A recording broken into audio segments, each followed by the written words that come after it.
एक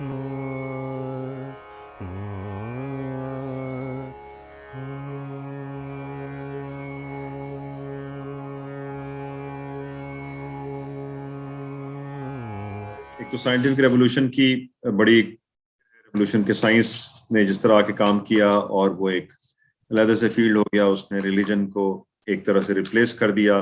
और जो मॉडर्न साइंटिफिक मेथड है रिसर्च का, उसको पब्लिश करने का, पीयर रिव्यू का, रेप्लिकेशन के जो वो हैं, वो सारे बड़े अच्छे तरीके से मतलब समझ आए। लेकिन ये जो बाकी जो टेक्स्ट हैं, रेन ऑफ क्वांटिटी भी इंट्रोडक्शन कुछ मुनासिब सा समझ आया, लेकिन बाकी जो टेक्स्ट हैं वो काफी सारे मतलब काफी हद तक मुझे उनमें हेल्प की जरूरत है उनको समझने के लिए। काफी है जो मेरी अपनी उसके हिसाब से मतलब थोड़ा सा वो ज्यादा मुझे ड्राई लगते हैं। फिलोसॉफिकल कोशिश तो की है, अब कोई उसको आप गाइड करके साथ चलेंगे तो इंशाल्लाह कुछ बेहतरी समझ में आएगी इंशाल्लाह। पढ़ने की कोशिश की है। जैसे साइंटिफिक रेवोल्यूशन का तो उन्होंने बताया है कि किस तरीके से जो उस रीडिंग में सारा था, यही डिटेल्स थी। बस उसमें मैं ये ऐड करती हूँ कि जैसे बताया कि चर्च की जो हार्ड लाइन चर्च था, जिसकी वजह से लोग काफी तंग थे, तो उन्होंने साइंस को ज्यादा एक्वायर कर लिया रीडिंग के, और हाउ की बजाय वाई पे ज्यादा स्ट्रेस करने लगे। यानी ये उसका एक उन्होंने बताया था। और लेकिन जो दूसरी रीडिंग थी उसके मैं बताती हूँ कि जो गिन हॉर्न की जो उन्होंने थ्योरी दी है इसके ऊपर, क्वालिटी और क्वांटिटी, और फिर एंशिएंट जो विजडम के बारे में थी कि जो ईस्ट और वेस्ट, उनके दोनों का हवाला देते हैं कि कैसे वो विजडम जो थी वो मॉडर्न डेवलपमेंट की वजह से जो है वो कम होती गई, और उसकी वजह से सिविलाइजेशन के ऊपर जो है नेगेटिव इम्पैक्ट उन्होंने दिया। और उस थ्योरी को उन्होंने काउंटर इनिशिएशन की थ्योरी बताया है कि कैसे जब जो हिस्ट्री ने क्वालिटी से जब हम क्वांटिटी की तरफ मरकूज हुए, जो पूरी सोसाइटी, जिसको वो बाद में मैटर का भी कहते हैं, क्वांटिटी को वो कहते हैं कि मैटर की तरफ स्ट्रेस किया, तो फिर कैसे जो जिसने आगे बढ़ के मटीरियलिज्म को जो है राइज किया ज्यादा सोसाइटी में, तो उसके जो वो नेगेटिव काफी जो है इम्पैक्ट आए। अगर हम वैसे भी देखें कि साइंटिफिक रेवोल्यूशन जहाँ पे बड़ी आसानियां भी करता है, लेकिन अगर एक सिंपली हम इस फील्ड में देख लें कि आप एग्रीकल्चर में ही देख लें कि साइंटिफिक रेवोल्यूशन आया तो बहुत सारी चीजें आई, लेकिन उसने कोई नेगेटिव इम्पैक्ट भी छोड़े। यानी एनवायरनमेंट के ऊपर हमने जब बहुत ज्यादा जो चीजें वगैरह यूज की, यानी मैंने उससे एक ये लिया है, पता नहीं मेरी कितनी अंडरस्टैंडिंग है उसके मुताबिक। मसलन उनकी ये थ्योरी है कि उन्होंने ये थ्योरी में कहा है कि जब वो ब्लूम पे थी साइंटिफिक रेवोल्यूशन, जो साइंस पूरी ब्लूम पे थी, तो उस वक्त उसने एक रिवर्ट किया कि एक जो नेगेटिव इम्पैक्ट छोड़ा पूरी उसके ऊपर स्पिरिचुअलिटी की, और ज्यादा मसलन इंसान जो था, यानी जदीद तहजीब के तमाम जो नेगेटिव वो इम्पैक्ट्स के पीछे, इवन वो तो ये कहते हैं कि सीक्रेट कोई एक प्लानिंग थी, सीक्रेट शैतानी कुव्वतों का भी, जिसका उन्होंने कहा कि औलियाए शैतान था, यानी ऐसी ऑर्गेनाइजेशन का हाथ है जिसने एक प्लानिंग के तहत मटेरियलिज्म और जो है वो राइज की। मसलन ये उनकी जो थ्योरी है। फिर एक जो आपने एक आयत दी हुई है कुरान पाक की, उसके ऊपर थोड़ा सा जो जिसके नीचे थोड़ा सा हाईलाइट किया हुआ, जो जितना मैं समझी हूँ, मगर उसका कि उसमें यही था कि डू नॉट द बिलीवर सी, यानी उनको पता है, वो रिसर्च करते हैं कि इसका ये मतलब है कि वो देखते हैं कि ये जमीन और आसमान जो है वो जुड़े हुए थे। रतक और फतक यानी जो दो लफ्ज यूज हुए हैं एक दूसरे की जिद हैं, यानी एक जुड़े हुए थे और फिर उनको अलग कर दिया गया। ये तकरीबन वही है बिग बैंग जो थ्योरी है, कायनात का जो नुक्ता आगाज है कि एक कोई बहुत बड़ा धमाका हुआ था जिससे एक मखलूत किस्म का जो है एक मैस जो है गोला वजूद में आया, फिर उसकी तकसीम हुई और ये सारी कायनात, सितारे, सियारे, सूरज वगैरह सब जो है ये सिस्टम बन गए। और फिर एक स्ट्रेस है कि हर जानदार चीज का मादा तख्लीक जो है, उन्होंने कहा है कि जैसे हम हमारा जो है इंसानों का मिट्टी है, लेकिन उसका एक एसेंशियल पार्ट जो है वो पानी के ऊपर जो है ना रखा। अब इसको अगर हम वो दूसरी रीडिंग के साथ करें कंपैरिजन, जो बड़ा है वो टेक्निकल सी थी, उसमें बड़ी ऐसे एसेंशिया जिसका मटेरिया एसेंशिया जो है, उसमें भी यही है कि जो मटेरिया प्राइमा जो एक फॉर्मलेस जो है एक सब्सटेंस था, जिससे वो कहते हैं कि ओरिजिन हुई जिंदगी की। तो मेरे ख्याल में इनको जोड़ के जो मेरी अंडरस्टैंडिंग थी कि इसको किस तरह जोड़ा जाए कि एक डिवाइन नॉलेज मेरे ख्याल में इंसान को हर वक्त मसलन दरकार होता है, जितनी भी साइंटिफिक तावील और आप उसके ऊपर चले जाएं, लेकिन एक जो और वो चेंज होती रहती हैं, लेकिन एक इंसानियत की जो पॉजिटिविटी डालने के लिए, जब मसलन मुझे ये जो अंडरस्टैंडिंग आई कि हमें ये क्यों पढ़ाएगा, लेकिन आप ज्यादा बताएंगे बेहतर तरीके से कि जो मसलन जिंदगी और ये जो मटेरियल की इसमें जरा बातें हुई हैं जो आयत में भी, और कि एक डिवाइन नॉलेज हमें हर वक्त दरकार होता है एक पॉजिटिव इम्पैक्ट के लिए पूरी सोसाइटी में, मतलब जितनी भी अगर साइंटिफिक उसे रेवोल्यूशन के कॉन्टेक्स्ट में देखें तो। बहुत अच्छा, बहुत आपने हाँ काफी डिटेल में पढ़ा, बड़ी खुशी हो रही है मुझे। और जी, थोड़ा थोड़ा जो है ना, हर शख्स अपने लेंस से पढ़ता है तो थोड़ा थोड़ा फर्क भी होता है समझ का, जी जी उसका वो तो नेचुरल है। तो जब हम मिलके इसको रिव्यू करेंगे, हर बंदा जब अपना अपना बात करेगा तो कुछ उसमें ना नए जहते भी समझ आती जाएंगी। तो सर एक मैं और चाहती थी कि अगर जो हम एक सेशन के बाद उसका एक हासिल कोई कंक्लूजन जो है, कोई कुछ कुछ लाइन में अगर रिटर्न फॉर्म में दे दिया करें, या कोई बोल के अगर कोई देना चाहे, मतलब एक क्लियर अंडरस्टैंडिंग हो जाती है। समटाइम्स सेशन के बाद भी कोई चीजें नहीं समझ में आ रही होती हैं। जाहिर है बहुत अरसे बाद मैंने स्पेशली पढ़ना शुरू किया, ज्यादा जाहिर है मुझे थोड़ी डिफिकल्टी भी आती है। ये तो शुरुआत तो मैंने कोशिश की थी कि जो मेन 2 या 3 मेन मरकजी ख्यालात हैं वो बार बार कहे जाएं, आखिर में भी शुरू में भी, कि इतनी डिटेल में कि आप खो ना जाएं। तो वो मैं आज भी करूंगा, आज भी करूंगा। मैंने रीडिंग्स पहले पार्ट की है, सेकंड पार्ट की मैंने स्टार्ट की थी लेकिन कंप्लीट नहीं की, और काफ़ी डिफ़िकल्ट रीडिंग्स थी इस दफ़ा, स्पेशली जो गोइनॉन की रीडिंग्स। आई थिंक सारे एक्सट्रैक्ट्स उसी के हैं जो एक बुक्स हैं। लेकिन मैंने काफ़ी कोशिश की समझने की, और मेन मुझे यही समझ आया कि जो डेफिनेशंस की बात हम करते हैं, लाइक पहले ग्रीक में, संस्कृत में और स्कॉलिस्टिक थॉट में भी जो कॉन्सेप्ट था मटीरिया प्राइमा का, और वो कैसे डिफरेंट है मटीरिया सेगुंडो से, और उसी के पैरेलल्स मटीरिया प्राइमा के जो पैरेलल्स ग्रीक और संस्कृत में पाए जाते हैं, वो इंटरेस्टिंग था जैसे उन्होंने लिंक किया हुआ था। और फिर मटीरिया सेगुंडो के अंदर जाके जो उन्होंने बताया कि ये एक्चुअली ये भी ज़्यादा ब्रॉड टर्म है, मतलब जो मॉडर्न साइंस में जो मैटर का एक डेफिनेशन है वो सिर्फ वो उसमें इंक्लूड होता है, लेकिन matter alone is not that. तो वो भी इससे ज़्यादा एक बड़ा कॉन्सेप्ट है। लेकिन वो जिस तरह रिडक्शन के थ्रू डेकार्ट के बाद जिस तरह कर आके वो अभी रिड्यूस हुआ एक मटेरियल मैटर की फॉर्म में, एंड वो भी एक काइंड ऑफ कंफ्यूजिंग सा कॉन्सेप्ट है कि उसके अंदर जो साइंटिस्ट कहते भी हैं कि ये मैटर है और इसमें ये सिर्फ फिजिकल चीज़ें हैं, इसमें वो सॉरी मुझे थोड़ा समझ नहीं आया, लेकिन मैं कोशिश कर रही हूँ बाय सेइंग इट के उसमें जो एक्सटेंशन वाली बात की थी डेकार्ट की, शायद आप वो समझाएंगे कि वो एक्सटेंशन एंड एक और चीज़ थी, सॉरी। लेकिन इंटरेस्टिंग था, मैं कोशिश कर रही थी समझने की, होपफुली सेशन के बाद ज़्यादा समझ आएगी। लेकिन मेन क्रक्स ये था कि एसेंस और मटेरियल, और हम एसेंस को भूल गए हैं, लाइक कि हम मानते ही नहीं है मॉडर्न साइंस में इट्स जस्ट मटेरियल और मैटर, और उसी से हम डिराइव करना चाहते हैं, जो कि डाउनवर्ड अप, वो एक जो नहीं होना चाहिए, हमें ऊपर से नीचे देखना चाहिए। हाँ, मरकजी ख्याल तो इस रीडिंग का बस एक ही लाइन में मरकजी ख्याल है, वो आपने भी बयान कर दिया। और वो हम पिछली क्लासों में भी बात करते रहे कि फॉर्म एंड मैटर की बात करते रहे। Form meaning essence, matter meaning जो उसका मादा है, रूह और मादे की बात की थी, आदम की क्रिएशन में भी वही हमने दिखाया था।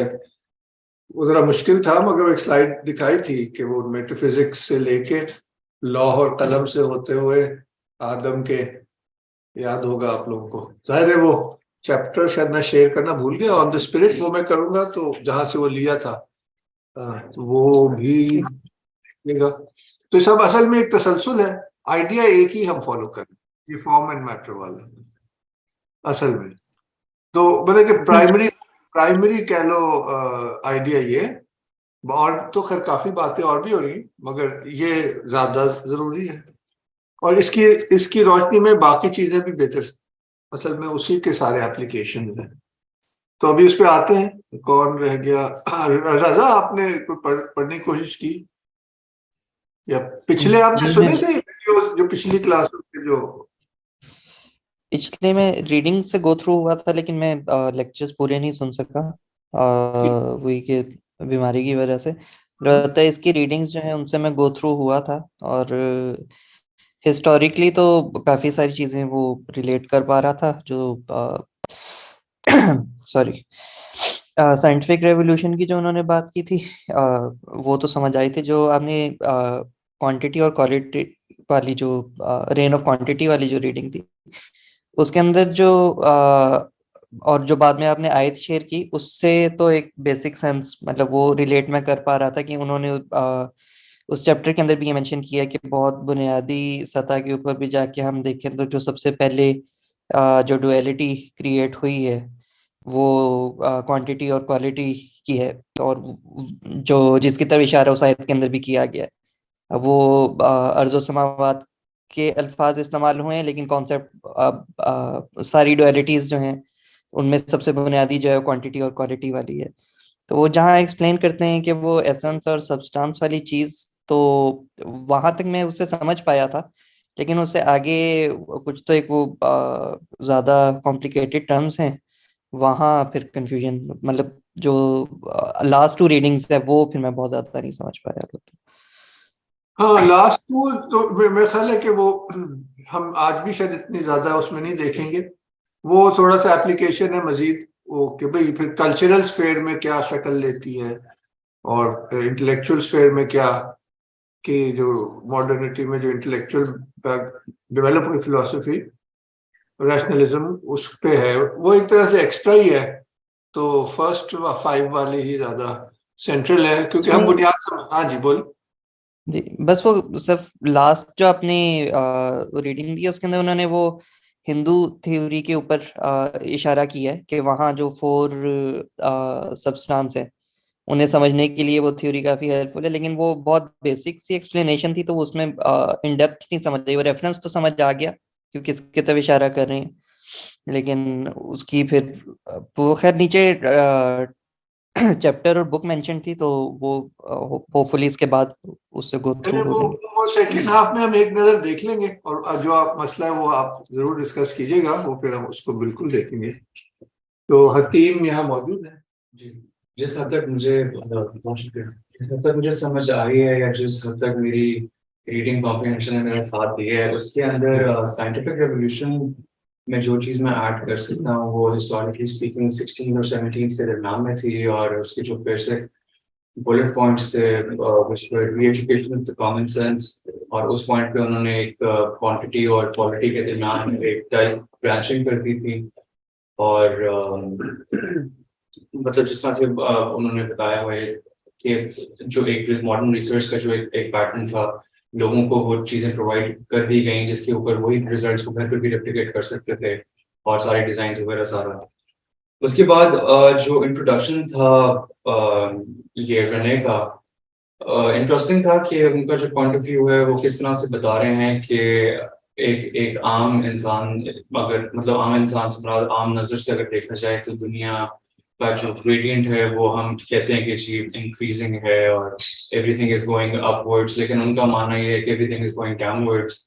और वो बड़ा एक डिस्टिंक्ट एक बात करते हैं कि जो दुनिया है it's sort of like a negative slant it's a negative slant from the foreign to the matter, और ज़ाहिर है वो रेन ऑफ जो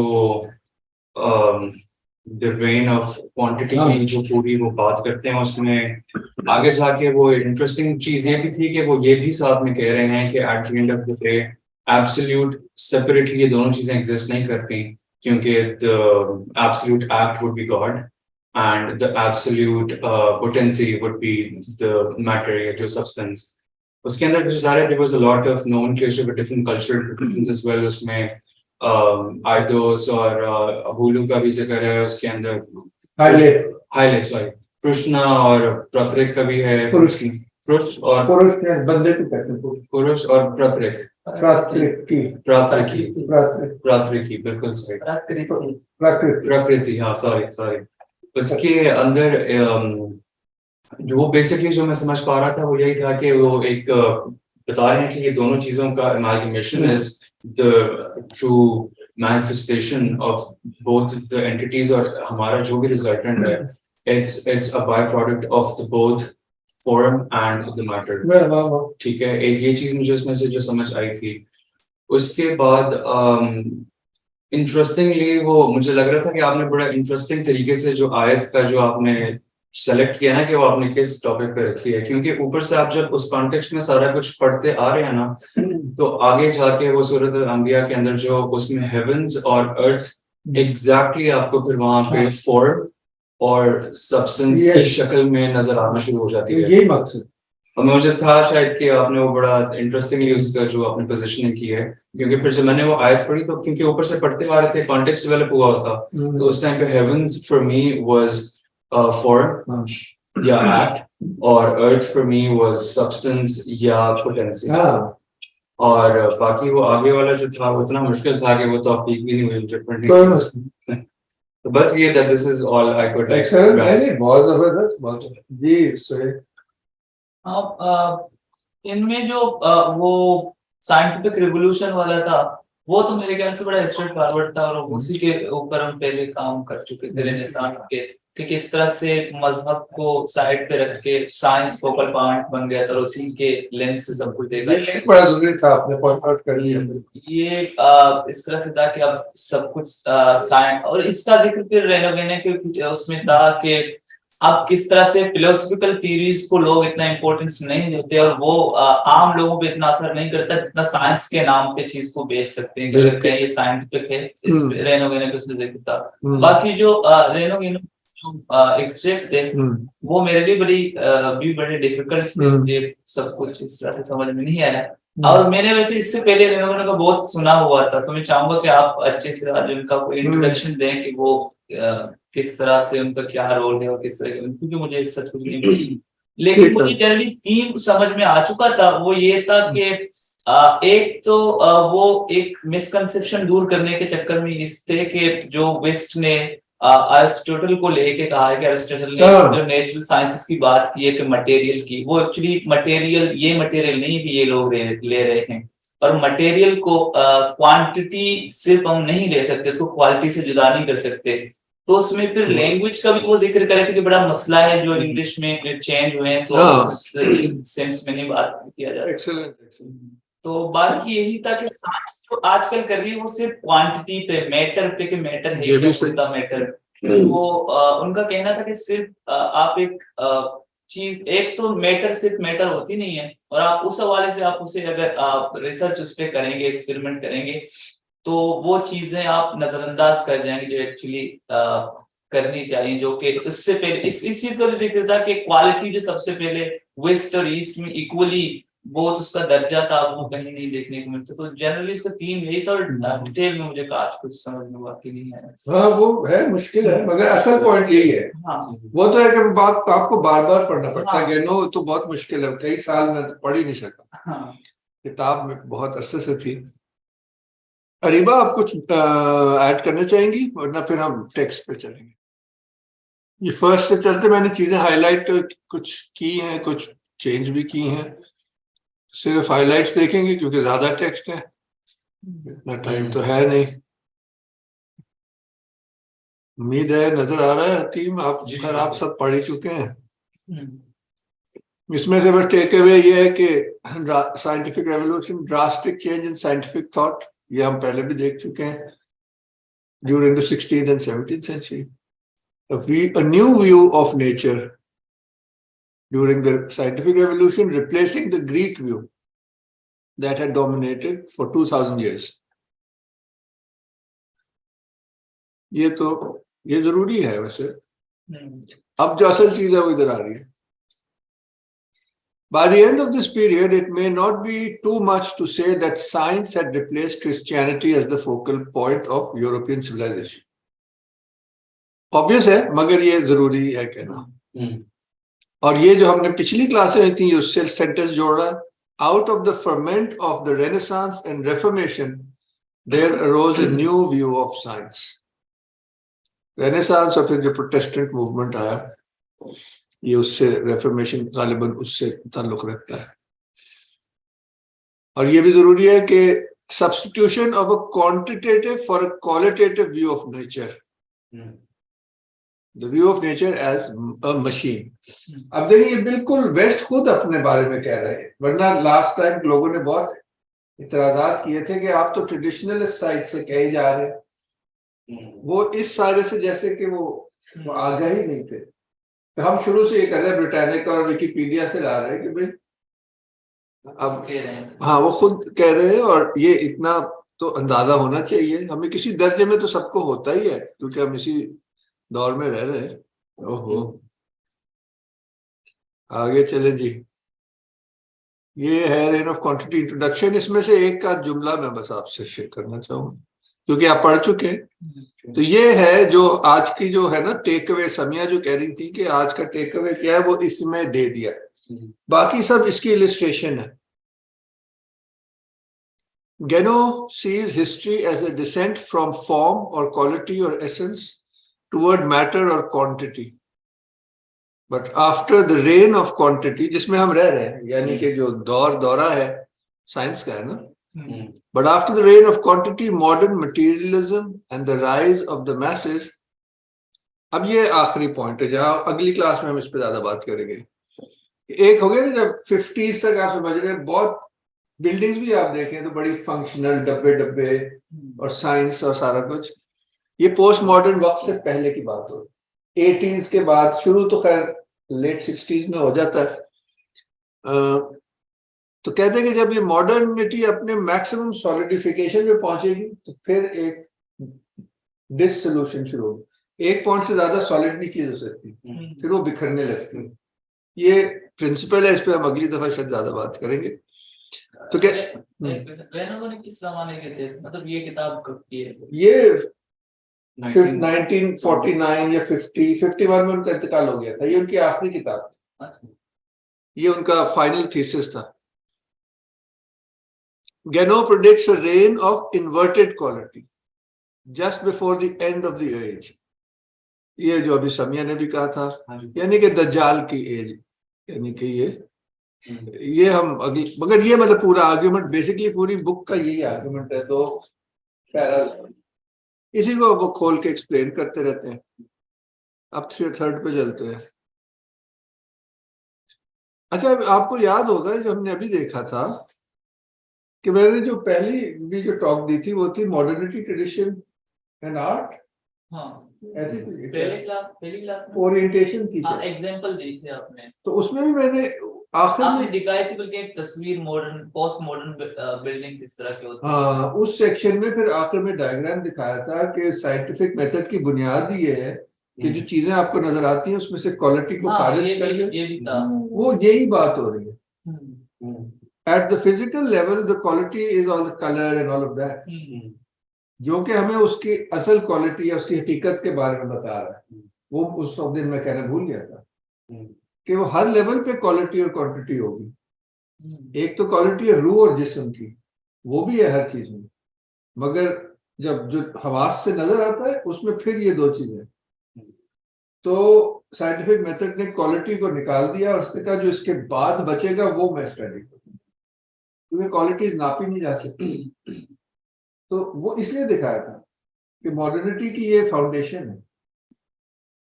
ये जो आखिरी लाइन है, कि जो when non-critics a reign of inverted quality, इस लाइन का उनके एंड पे मुसलमान होने से भी कोई ताल्लुक है कि वो उस तरह से उन चीजों को देख रहे थे? क्योंकि इन क्वालिटी अगर, तो फिर वही बात है कि क्वालिटी अगर तो सिनोनिमस है एक्ट के साथ, तो इससे हमारा जो मतलब होगा वो ट्रू फॉर्म होगी which is God. Inverted quality would obviously mean something which is opposite of God. जी जी, वही ना, एंटी क्राइस्ट कहते हैं ना, क्राइस्ट का ऑपोजिट. एंड में क्राइस्ट ही आएंगे उसको खत्म करने के लिए, क्योंकि जीत तो हमेशा हक की होती है. बिल्कुल. इस पे अगली क्लास में बात. मगर कह यही रहे कि भाई गुड से शुरू हुआ तो फिर बैड का लिमिट क्या होगी, उसको एंटी कर, उस पे अभी हम देखते हैं मजीद. अच्छा, इसमें अगर मैं एक चीज ऐड कर सकूं, उसमें बाकी लोग अगर ज्यादा बेहतर कंट्रीब्यूट कर पाएंगे. मेरे जहन में इससे एक चीज सिर्फ ये भी आ रही थी कि मौजूदा दौर की, मॉडर्न दौर की जो रिलेटिविज्म है, इवन एपिस्टेमोलॉजी के अंदर भी, उसके अंदर भी बुनियादी ये होता है कि आप शायद उसकी क्वांटिटी पे तो श्योर हो सकते हैं, लेकिन उसकी क्वालिटी को आप बहुत ज्यादा, मतलब अभी मोरल रिलेटिविज्म फिर उसी से जन्म लेता है कि आप क्वांटिटी तक तो श्योर हैं. साइंस भी हमें इसी चीज पे ले आता है. क्वालिटी जो है वो असलन नजरअंदाज हो जाता है कि क्वालिटी पे आप कोई बहस नहीं कर सकते, आप उस पर कोई अपना क्या कहते हैं, मतलब यकीनी तौर पे उसके बारे में कोई बात नहीं की जा सकती. क्वांटिटी के बारे में जो है वो आप कर सकते हैं. तो मेरे ख्याल से जो जुदाई है इन दोनों की मॉडर्न दौर के अंदर, उसका एक बहुत मतलब नतीजा ये भी निकला है कि एपिस्टेमोलॉजिकल जो रिलेटिविज्म है और फिर मोरल रिलेटिविज्म उससे जन्म ली. जी हाँ, ये हम असल में गाए बगाए बात करते रहे हैं. इस हवाले से आपने बिल्कुल सही कहा कि इसका एक तरफ तो साइंटिफिक रेवोल्यूशन है ना, साइंस का ग्रोथ है, मगर एग्जैक्टली उसके पैरेलल इंडिविजुअलिज्म का ग्रोथ है. ये दोनों ह्यूमनिज्म के फाउंडेशन है ना, कि this is the age of man also. और क्योंकि क्वालिटी को डेकार्ट ने सब्जेक्टिव खाने में डाला था, तो वो फिर इंडिविजुअल हो जाता है, कोई एब्सोल्यूट नहीं रहता. रिलेटिविज्म भी वहीं से आता है जो आपने कहा है, वो भी मतलब है इसी स्टेप का नतीजा है. अब मैं एक स्लाइड आपको ना एक प्रेजेंटेशन दिखाता हूँ, ये मैंने इधर दिखानी थी सेकंड के लिए, just to explain it graphically. यही जो उनका मेन थीसिस है, अभी जो बातें हो रही थी, जो पैरा अभी दिखाया था उसका, उसको अगर हम एक डायग्राम में समराइज कर ले, ये कह ले एसेंस है, हकीकत है, और दूसरे तरफ मैटर है या क्वांटिटी है. और फिर ये रेन ऑफ क्वांटिटी है. जब वही वहां रूह से शुरू हुए, भाई जन्नत से शुरू हुआ था ना आदम, जन्नत से शुरू हुआ और इस जमीन पे आया, और फिर उसने आहिस्ता आहिस्ता रूह से अपना मुंह मोड़ते मोड़ते मोड़ते टोटली वो फिर इस दुनिया की तरफ उसने अपनी सारी तवज्जो कर ली. तो मॉडर्न वर्ल्ड का जो हाइट है ना, वो आ जाती है, रेन ऑफ क्वांटिटी का है. उन्होंने कहा उस पॉइंट से आगे फिर ये जो दूसरी अब जिहत है, क्योंकि ये प्योर हार्मनी, और इसको आप कॉस्मोस कह सकते हैं ना, हार्मोनियस क्रिएशन. जैसे हमने कहा था कॉस्मोस का ऑपोजिट है केओस. ये दो फोर्सेस का होना लाजमी है. तो शुरू में ऑर्डर जो है वो ज्यादा स्ट्रांग होता है, और आखिर में जो फोर्सेस उसके ऑपोजिट है वो स्ट्रांग हो जाती है. तो ये यहाँ रुकेगा नहीं. अब इसकी एक बहुत पावरफुल मिसाल है, मेरे ख्याल है ये पूरी किताब का वो जो ये जो पॉइंट है वो उससे समझ आ जाएगा. इसकी मिसाल है कि इंसान की जब मौत होती है तो हम कहते हैं उसकी रूह निकल गई, ठीक है ना जी. तो जब रूह निकल जाती है तो जिस्म जो है वो डिस्पर्स हो जाती है. आप मेरी बात समझे?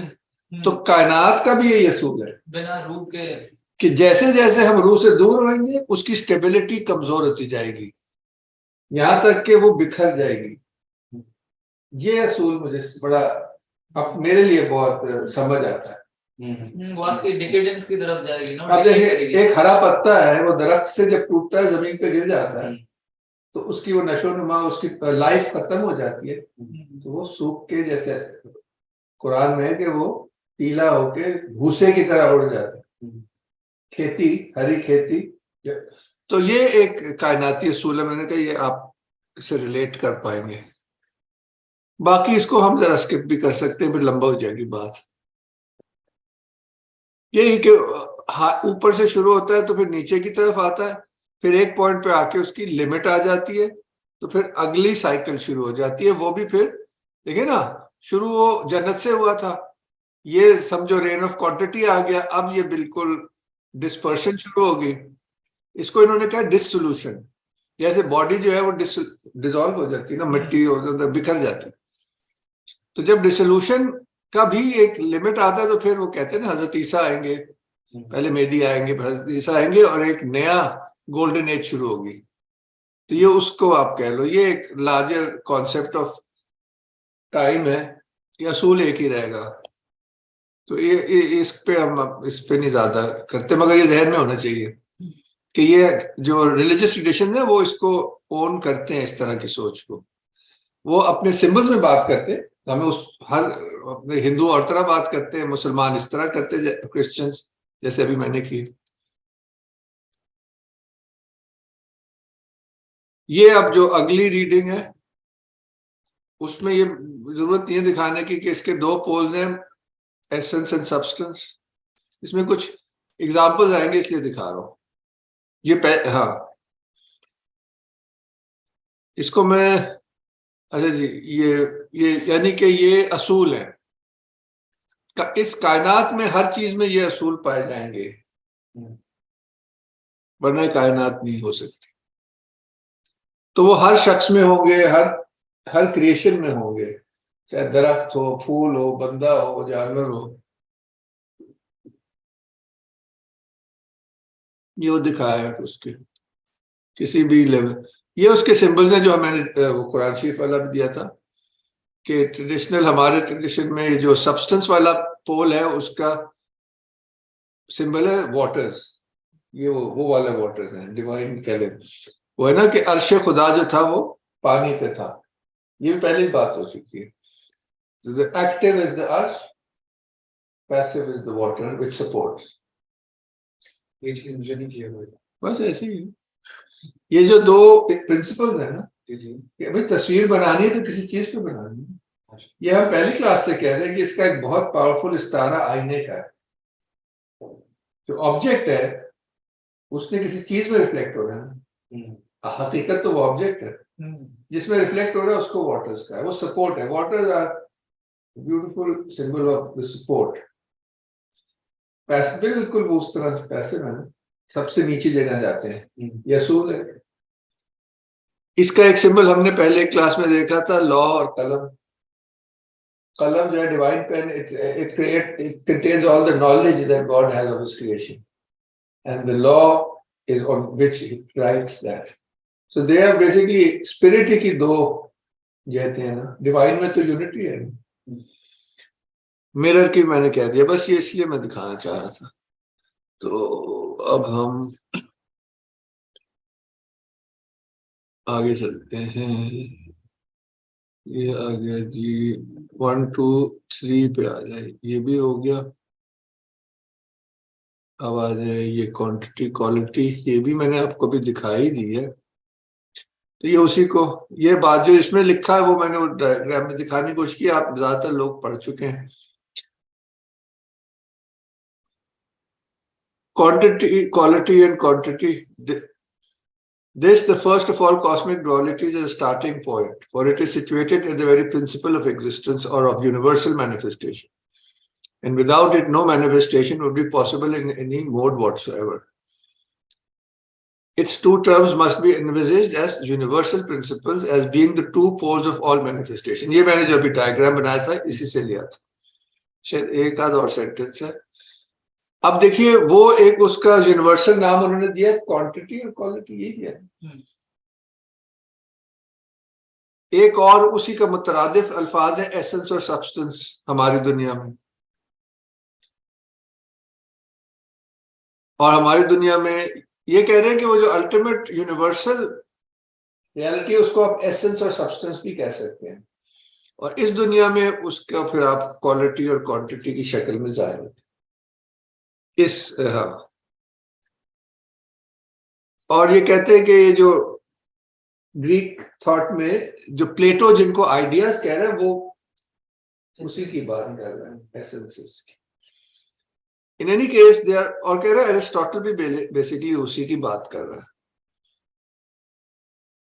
तो प्लेटो जो है, जो डिवाइन में वो एसेंस है, उस पर गौर करता है। एरिस्टोटल क्योंकि इस दुनिया में भी उसी का रिफ्लेक्शन है, इस दुनिया में भी एक चीज का एसेंस या क्वालिटीज होती है और एक उसका सपोर्ट होता है। वो ज्यादा कॉस्मिक व्यू लेता है, वो ज्यादा मेटाफिजिकल व्यू। तो ज़ाहिर वेस्ट ने इसको नहीं इतना समझा। In any case, they are always considering archetypes or the essential principles of things. Such principles representing what may be called the qualitative side of manifestation. ये इसकी एक न्यूआंस है।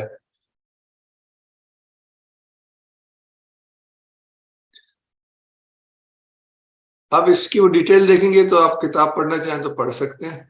And it is all the more necessary to do so because this question is in a sense at the very root of the principal subject of this study. तो ये जी आगे चले। 4 हो गया quantity quality. Do not the unbelievers see that the heavens and the earth were joined together? ये कह रहे हैं कि वो जो वहदत थी ना, क्योंकि डिवाइन रेल्म में तो वो प्रिंसिपल वहदत ही रूल करती है। But then before we clove them asunder we made from water every living thing, will they not then believe? क्या मतलब कि जो भी चीज हयात रखती है उसकी एक तो रूह है मगर उसका मैटर वाटर है। इसका ये मतलब नहीं कि वाटर में जिंदगी नहीं, water is the support of the spirit of life. मुझे इस तरह समझ आई है। आगे चलेंगे। 5 आ गया। अच्छा, ये आखिरी पॉइंट है, इसके बाद यहां हम ब्रेक ले सकते हैं। The scholastics gave the name materia, generally speaking, to what Aristotle had called hyle. और हाइले के ऑपोजिट जो स्पिरिट साइड है, क्वालिटेटिव साइड है, उसको एरिस्टोटल कहता था फॉर्मा। फॉर्म एंड मैटर की बात हुई थी ना, फॉर्म एंड सब्सटेंस। तो फॉर्म कहता था उसका ऑर्गेनाइजिंग प्रिंसिपल है, किसी भी लेवल पे हो। अफलातून उसके आके रूहानी एस्पेक्ट को देख रहा है, ये कह रहा है जो चीज एग्जिस्ट भी कर रही है ना, इसमें भी ये 2 पहलू, एक उसका सब्सटेंस है, मैटर है, और एक उसकी फॉर्म है जो, हाँ तो वो, हाँ बस ये बात। तो इसमें इतना ही है, मतलब है इसकी, बाकी आप बार बार पढ़ेंगे तो और डिटेल सामने आएंगी। ग्रीक में हाइले कहते हैं वुड को।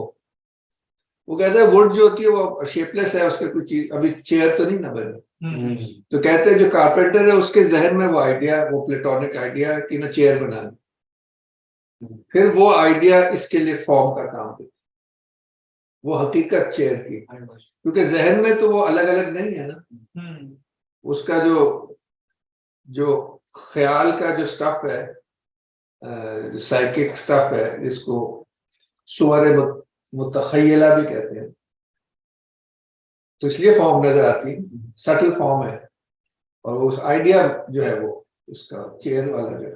तो इस दुनिया में ये स्टील में भी बन सकती है, लकड़ी में बन सकती है। Anyway, in any case, Hyle as a universal principle is pure potency in which nothing is distinguished or actualized, and it constitutes the passive support of all manifestation.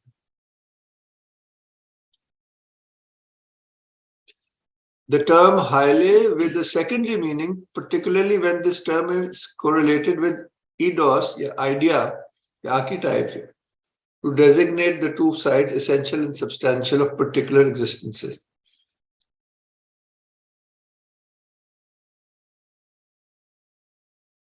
चलिए, मटीरिया प्रीमा वो होगा वो जो डिवाइन वाटर्स है। Materia सेकुंडा जो होगा जो इस दुनिया के मैटर के अंदर एक अंडरलाइन, जिसको पहले ईथर कहते थे, सटल सब्सटेंस है। देखिए ना, कोई भी चीज जीरो से नहीं आ सकती। जब हम क्रिएटर को मानते हैं तो हमें उसकी किसी पहलू से जोड़ना है हर चीज। इस दुनिया का मैटर भी अल्टीमेटली एक डिवाइन सब्सटेंस का परतव है, धीमा सा। तो ये मेटाफिजिकली ऐसे सोच आहिस्ता आहिस्ता डेवलप करेंगे इंशाल्लाह। What is materia at a certain level can become forma at another, and inversely according to the more or less particularized, ये हम छोड़ देते हैं। इसको इंसान से समझने तो इंसान की हकीकत उसकी रूह है, तो वो लाइट के रेल में है या वो स्पिरिट के रेल में। तो कहते हैं कि रूह प्रोजेक्ट करती है साइकिक सोल को। सोल जो एक साइकिक या आलम बरज़ख की चीज है, प्रोजेक्शन रूह ही की है। तो जब वो साइकिक सब्सटेंस में साइकिक लेवल पे आती है तो एक फॉर्म बन जाती है पर्सनालिटी। अब वो एसेंस है और ये उसकी फॉर्म है। जिस्म के लिए ये नफ्स एसेंस है और जिस्म फॉर्म है, ये कहना चाह रहा है। ये लेवल्स में भी ऐसे ऐसे।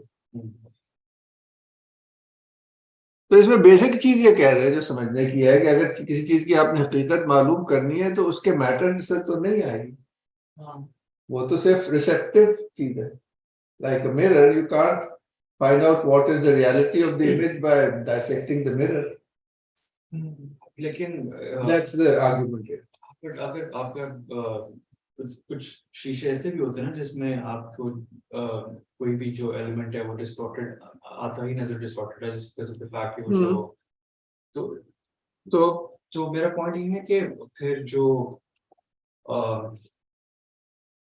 वो ट्रेन ऑफ थॉट में लूज कर गया हूं, बट मेरा पॉइंट ये था कि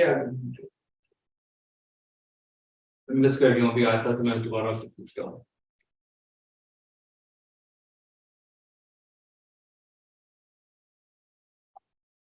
ये बहुत फिलोसॉफिकल सारा वो है, ये आप आराम से खुद ही पढ़िएगा क्योंकि ये तो क्लोज रीडिंग से आपको समझ आएगा। मैंने इंट्रोडक्शन करा दिया कि अलग चीजों की बात हो रही है, क्योंकि जो डिवाइन सब्सटेंस है वो कंप्लीटली पोटेंसी है।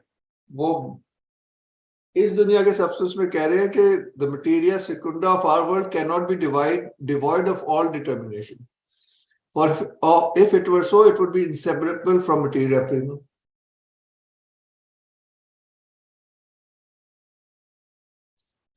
तो ये बहुत बारीक बात है। तो खैर आखिर में क्या कहते हैं, तो वो क्या बात है जिससे ये इस दुनिया का मटेरिया बनता है। वो कहते हैं मटेरिया सेकेंडा एज मटेरिया सिग्नाटा क्वांटिटाटे। कहते हैं कि इस दुनिया में मटेरियल की जो डिटर्मिनेशन है वो क्वांटिटी है। आगे में जाएंगे कि क्वांटिटी क्या है, अल्टीमेट करेंगे नंबर है। Pure quantity it says is number, not this term. खैर वो बहुत ही बारीक है। मुझे पाइथागोरियन नंबर का भी जिक्र था। वो उल्टा है। Pythagorean numbers are another name for the archetypes, for the ideas, for the essences. अच्छा, उसका इनवर्स रिफ्लेक्शन इस दुनिया में है कि वो मल्टीप्लिसिटी की लिमिट है ना, यूनिट्स में है, उसमें यूनिटी बिल्कुल मल्टीप्लिसिटी में कन्वर्ट हो जाए। वहां तो यूनिटी है, वो सब एक ही जगह है सारे आर्किटाइप। इस दुनिया में जो वहदत से कसरत का सफर है, मैक्सिमम कसरत वो यूनिट्स में सब चीज बिखर है ना, इसलिए जब रूह चली जाती है तो जर्रा जर्रा हो जाती है, अपने प्रिंसिपल की तरफ जाती है। तो प्योर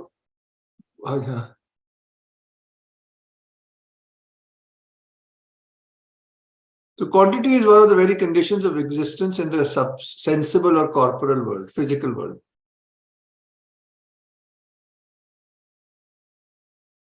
क्या नहीं, ये जरा मुझे नहीं बस इतना मुश्किल है ये, फिर भैया आप खुद ही पढ़िएगा। यहाँ हम इसको रोक देते हैं।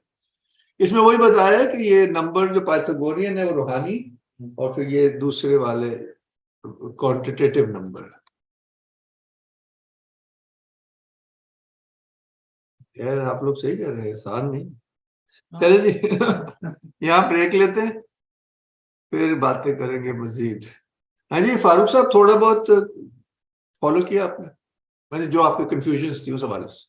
जी कुछ डिस्कशन से कुछ हद तक क्लियर हो गया, और जिस तरह आपने आखिर में जो पॉइंट आउट किया था कि ये काफी फिलोसॉफिकल है, वो वाकई काफी डेंस की मल्टीपल रीडिंग्स अकेले बैठ के करेंगे और रिलेट करके, तो लेकिन ये कि काफी हद तक चीज जो है वो मतलब क्लियर हो गई है।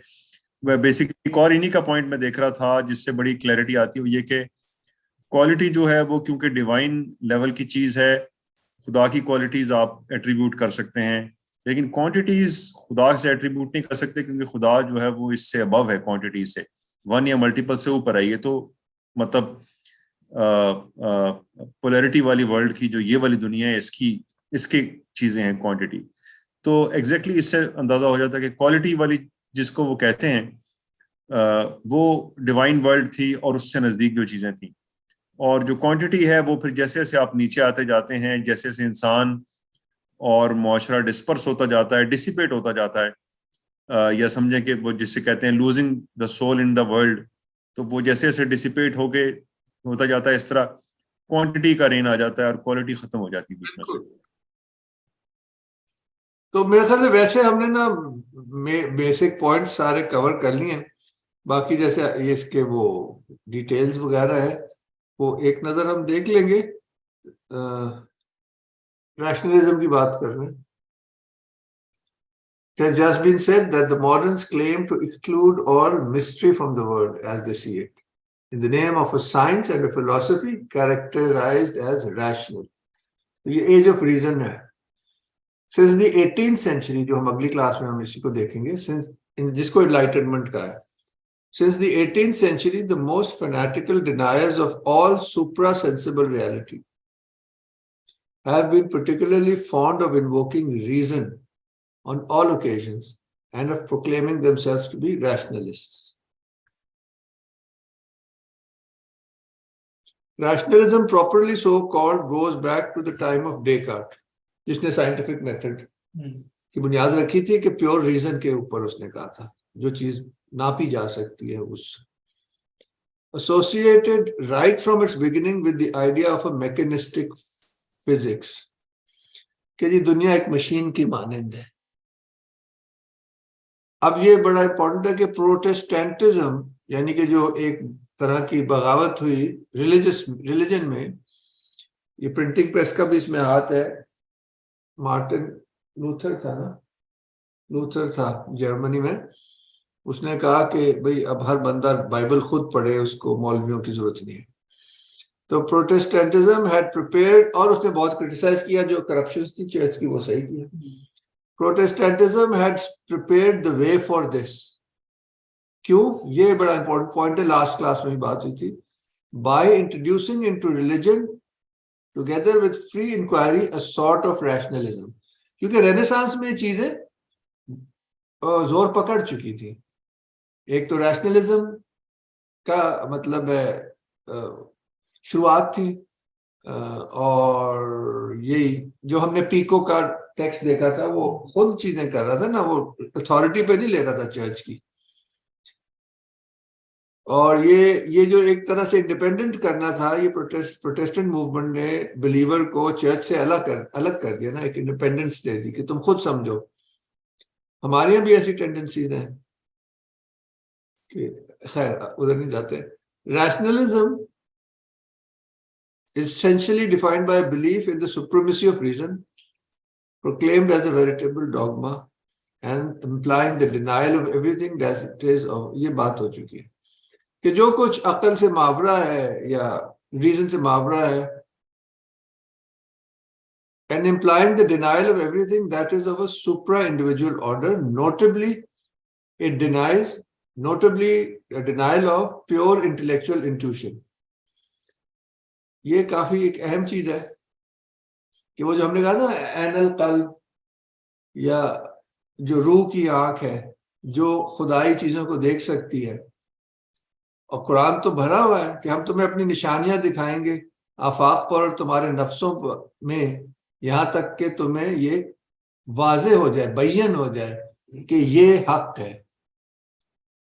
तो ये उस विजन की तरफ इशारा है। और ये कि देखो, दोबारा से देखो, क्या तुम्हें इस कायनात में कोई कजी नजर आती है, ये उस आंख की बात। या ये कि तुम जहां भी मुड़ते हो वहां खुदा का चेहरा होता है। तो ये हम इसको आजकल की फिजा क्योंकि रैशनलिस्ट है तो इसको हम समझ नहीं पाते, जबकि बड़ा वाज़ेह हजरत अली ने कहा कि मैं ऐसे खुदा की इबादत कर ही नहीं सकता जिसको ना देख सकूं। फिर उन्होंने एक्सप्लेन किया कैसे ये देखना होता है। उन्होंने कहा कि जो ये देखना है ये कल्ब की ईमान के दर्जात के मुताबिक देखना है, ये कल्ब को फिर लाए ना। नंबर 2, उन्होंने कहा कि मैंने कोई शय नहीं देखी कि जिससे पहले खुदा को ना देखा हो, उसके बाद खुदा को ना देखा हो, उसके साथ खुदा को ना देखा हो, उसके अंदर खुदा को ना देखा। तो ये औलिया अल्लाह और अंबिया को इस थी ना बात, इसको डिनाई करते हैं कि ये महज ख्याल और ख्वाब है। अच्छा, इसका नतीजा क्या होता है? The rejection of all spiritual authority which is necessarily derived from a supra-human source। वो स्पिरिट से आ रही है ना, या जो अथॉरिटी है अंबिया की वो खुदा से आ रही है। Rationalism and individualism are thus so closely linked together that they are usually confused। तो ये मुझे बात कर रहा था अभी, जो किसी ने बात की थी रिलेटिविज्म की, मोहसिन रजा साहब ने, कि ये असल में इकट्ठे ही जाता है सब कुछ, कि जब रीजन आजाद होता है तो इंसान भी आजाद हो जाता है, खुदा से भी और रूह से भी। ये है, it may be noted at this point how well rationalism fits in with the modern tendency to simplification. आप हैरान होंगे, वैसे ये इसके कोई लिंक नहीं है, मगर क्योंकि ग्रुप में मैं और फारूक साहब इकट्ठे हैं, उसमें किसी ने गामदी साहब का एक लेक्चर रिसेंट पोस्ट किया है जिसमें वो एग्जिस्टेंस ऑफ गॉड पे दिल्ली यूनिवर्सिटी के स्टूडेंट से बात कर रहे हैं। ये एक एक पॉइंट, वो अब उनकी talk is based on exactly all of these points. आप हैरान हो जाएंगे कि जो आजकल का जो ईथोस है वो कैसे सरायत कर जाता है, और वो एक तरह का ट्रूथ बन जाता है ना फॉर सर्टेन टाइम। ये टाइम भी ऐसा है, या जो भी इसको आप कह लें। सर ये कौन से फोरम पे बात हो रही थी, कौन से ग्रुप में आप? हाँ, यहाँ नहीं, मतलब प्राइवेटली, मतलब कि मेरे दोस्त है फारूक ओ साहब, अच्छा अच्छा। तो वो किसी ने बड़े शौक से शेयर किया था कि मैंने पढ़ा, मैंने कहा ये तो कोई डेकार्ट का डिसाइपल बोल रहा है। उन्होंने बाकायदा कहा कि ये डेकार्ट की जो थी बेसिस वो ब्लेसिंग थी। ये गांधी साहब का ये मौकफ है। ये जहां जो कुछ हम इतने क्रिटिकली कह रहे हैं ना कि इसमें ये होता है, इसमें ये होता है, एक एक चीज उन्होंने ब्लैक एंड व्हाइट कही कि ये मेरा मौकफ है। नहीं, तो मैं वही चीज डेकार्ट अभी हम पढ़ेंगे उसमें संडे को, लेकिन मेरा सवाल ये है कि वो उसकी तायीद कर रहे थे या उसको एक्सप्लेन कर रहे थे? वो बेसिकली समझे, इसी मिसाल के लिए असल मैंने इसलिए बात छेड़ी है जी, कि वो ये कह रहे थे कि इंसान जो है अपने हवास से आगे, उसके बिल्कुल पास कोई जरिया नहीं है कुछ दुरुस्त। भी, और जो कुछ उसके बाद है वो ख्याल है, चाहे वो इब्नुल अरबी हो या वो प्लेटो हो, उसकी कोई हकीकत नहीं है। अच्छा, तो समझ गया, ठीक है। अब मगर हम उस तरह देखते नहीं है ना, अगर हम उसको फिलोसॉफिकली देखें तो it is really positivism and rationalism. जी, Anyway, चलिए इस पे संडे को बात करेंगे, लेकिन ये हमारा मेन थीसिस ही यही है शायद। तो वही मुझे बड़ा हैरानी हुई कि हम यही आजकल पढ़ रहे। तो सुबह मैंने ये पढ़ा तो मैं तो हैरान हो गया, मैंने कहा ये तो एक एक पॉइंट वही है जो वो कह रहे थे। ये डेकार्ट ने ये काम सही किया, बल्कि ये तो ब्लेसिंग है जो उसने काम किया, तो हमें देखो ये साइंस मिली। खैर, अब वो आपको आप लोग से मैं शेयर करूंगा, तो आप खुद ही इसका एक क्रिटिकल देखिएगा इस टेक्स्ट की रोशनी में उनकी बातों को। अगर आपने इलिस्ट्रेटेड देखनी है तो आप देख सकते हैं। Bring everything down to the sensible or corporal modality alone। या मेरी बात समझिए, उन्हीं की टॉक से मैं आपको एक मिसाल देता हूं। उन्होंने कहा ये जो कायनात है ये दायमी है, ये इटर्नल है, क्योंकि जो अल्लाह ताला कहते हैं, जो कुरान में अल्लाह ताला ने कहा कि जब क़यामत आएगी तो अल्लाह ताला ने ये बकौल उनके, अल्लाह ताला ये नहीं कह रहे कि खत्म हो जाएगी, अल्लाह ताला कह रहे हैं कि मैं इसको तब्दील कर दूंगा एक और आसमान और एक और जमीन से। तो उन्होंने कहा कि स्टफ यही होगा, अभी ये नाकिस है, अभी ये इब्तिला के लिए बनाई गई है, उस वक्त परफेक्ट हो जाएगी। उसकी एक ऐसे तरकीब करेंगे अल्लाह ताला कि वो परफेक्ट हो जाएगी और वो इटर्नल होगी। I mean, this is completely off. किसी भी रूहानी प्रिंसिपल से देखें तो प्रॉब्लम है बहुत बड़ी, मगर इसके पीछे चल ये रहा है एक इसी आप चैप्टर को पढ़ेंगे आप क्लियर हो जाएगा, आगे पढ़ता हूं. Bringing everything down to the sensible or corporal modality, and finally that modality itself to a mere aggregation of quantitative determinants. These are really stages in a continuous degradation of the conceptions that man forms of himself and of the world. ये आ गया जी. Cartesian rationalism, the reduction of the whole nature of the spirit to thought and that of body to extension, यानी कि space filling. ये हम इसको छोड़ देते हैं, आगे चलें. ये मेरे ख्याल से बस इतना ही काफी है, आगे देखता हूँ. बाकी आप खुद ही पढ़िएगा, इसमें जरा फिलोसॉफिकल बातें हैं, मुख्तलिफ जो मॉडर्न वर्ल्ड के काफी इंपॉर्टेंट थिंकर्स हैं उनके थॉट को इन्होंने क्रिटिसाइज किया है. Locke, the founder of modern psychology, was evidently inspired by the Cartesian conception when he thought fit to announce that in order to know what the Greeks and Romans thought in days gone by, it is enough to find out what Englishmen and Frenchmen are thinking today. For man is everywhere and always the same. इसका जो fundamental philosophical कमजोरी है इस argument की इन्होंने यहाँ discuss की. और इसके पीछे कह रहे हैं जो तहरीक है वो ये है कि हर चीज को नीचे लाया जाए और हर चीज को यूनिफॉर्म कर दिया जाए, क्वालिटेटिव डिफरेंसेस ना हो. इसलिए हर बंदे का वोट बराबर है, चाहे वो अफलातून हो या चाहे वो कोई मस्खरा हो. ये इसके पीछे जो प्रिंसिपल कार फरमा है वो क्वांटिटी साइड का है कि क्वांटिटी इज व्हाट मैटर्स. आपने वोट जितने लिए आप जीत गए, ये उसी का एक पॉलिटिकल रेल्म में वो है मैनिफेस्टेशन. मतलब ये इस तरह देख रहे हैं क्वांटिटी और क्वालिटी को के असूलों को मुख्तलिफ सेक्टर्स में अप्लाई करके दिखा रहे हैं. अब बर्गसॉन जो था उसने रैशनलिज्म की जो लिमिटेशंस थी उसके खिलाफ बगावत की. अल्लामा इकबाल को भी बहुत पसंद थे इस वजह से, तो वो कहीं दूर जा नहीं सका ना, मगर वो कहाँ चला गया, इंफ्रा रैशनल और सब्जेक्टिविटी में वो गिर गया, ऊपर ना जा सका. तो यहाँ मेरे हिसाब से अल्लामा ने भी थोड़ा स्लिप हुए. मगर उनके जमाने में क्योंकि वो कंस्ट्रिक्टिंग है ना रैशनैलिटी, और खैर वो एक अलग बहस हो जाएगी अल्लामा वाली. ये आखिरी जुमला शायद पढ़ना चाहूंगा. Reason is not at ease except when it applies itself to something solid, wherein it finds its own true domain. He seems to be aware of the inevitable tendency of reason when reduced to itself alone to materialize everything. इसको criticise किया, लामा ने भी किया, बर्गसॉन ने भी किया. मेरे ख्याल से इतना काफी है अभी के लिए. चलें ये आखिरी जुमला पढ़ देते हैं. To summarize, rationalism, being the denial of every principle superior to reason, brings with it as a practical consequence the exclusive use of reason, but of reason blinded, so to speak, by the very fact that it has been isolated from the pure and transcendent intellect. Zubair साहब, आप इसको match कर पा रहे हैं ना जो हम पहले बात कर रहे थे? डिनायल एक तरह का हमारे दीन में भी टेंडेंसी है जो it denies mysticism, denies this कश्फी या इरफानी नॉलेज.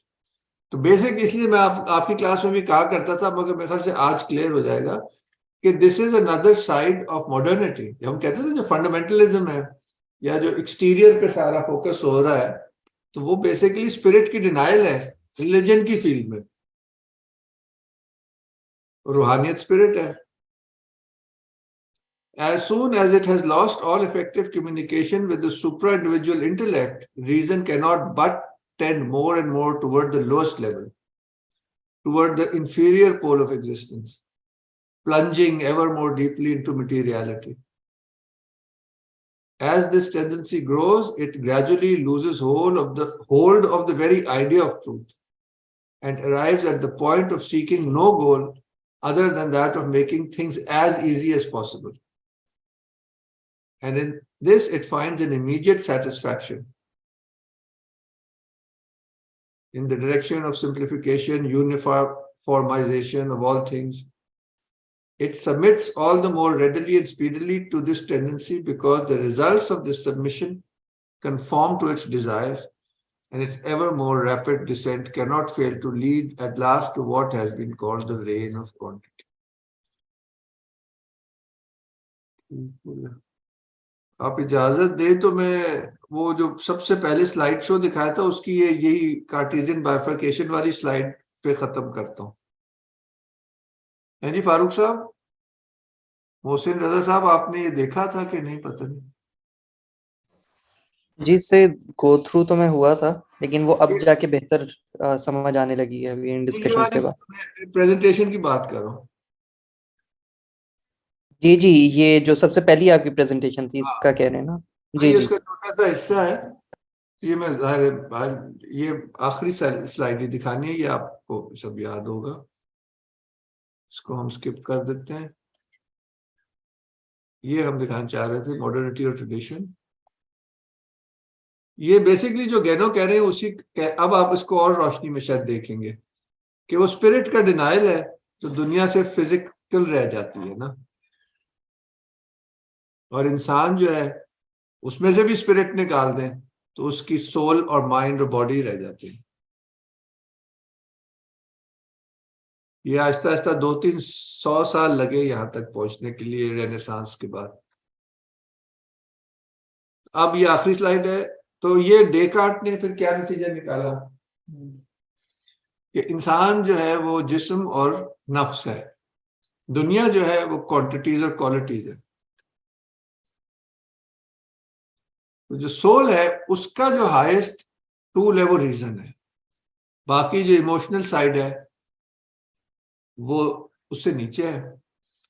तो रीजन जो है वो क्वांटिटीज को स्टडी कर सकता है, इसलिए वो ऑब्जेक्टिव है, वो हकीकत बता सकता है हमें किसी चीज की। जो फिर ये उसने जो गलत स्टेप लिया वो ये लिया कि उसने क्वालिटीज को सब्जेक्ट में डाल दिया।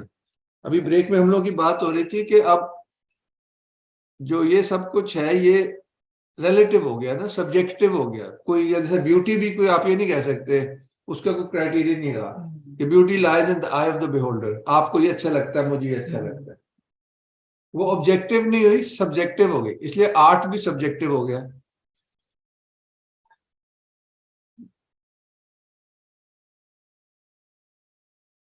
ये ऑब्जेक्टिविटी वाली साइड से क्वांटिटी वाली साइड से साइंस ने जन्म लिया, तो ये मटेरियल साइंस हुई ना।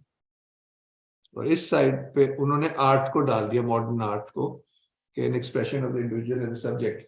तो ये भी ये सारी जो बातें हो रही हैं ये उसकी एक और जहद से कह लें, उसी को इलस्ट्रेट करने को।